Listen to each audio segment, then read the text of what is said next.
Former Fannie Mae executive is with us now, Tim Rood. And if that's the reason why, I mean, we talked, Tim, about interest rates also going up, which also could be part of a Trump effect. People want to get in before they go even higher. What's happening in the housing market right now?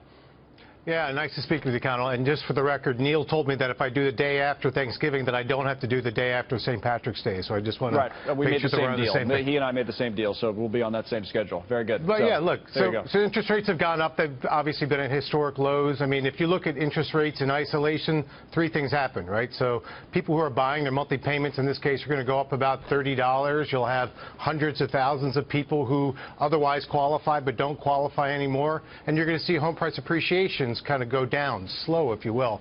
But here's what really happens is ultimately folks will go out, they'll drive until they comply. That means they're going to drive out further, buy a smaller place, they'll put down more down payment, or they're going to take out an ARM. You're going to see a resurgence of adjustable rate mortgages again. Okay, because you've analyzed, I'm sure, the prospective policies of President Trump, and you've come to that conclusion that we're going to see significantly higher interest rates. I mean, what have you... and if so, why? What about Trump's policies tells you, and what does it tell you about the housing market for the next few years?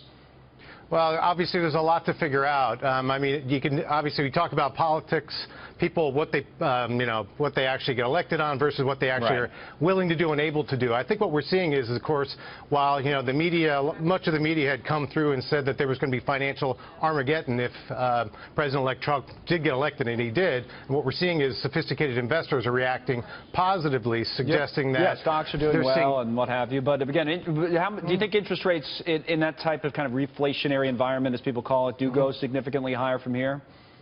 They'll probably go higher, but here's what's going to happen is that if you do see that kind of infrastructure spending, if you do see some tax reform and all these things, and if you do see growth, not just in the economy, but in personal incomes, interest rates will go up, they'll stay up, but the good thing is that people will be able to afford it. It's not going to have a negative impact. The challenge will be, of course, is if President-elect Trump can't get these pro-growth policies in, and obviously you don't see the economic activity, and you don't see income growth, then they're going to come back down.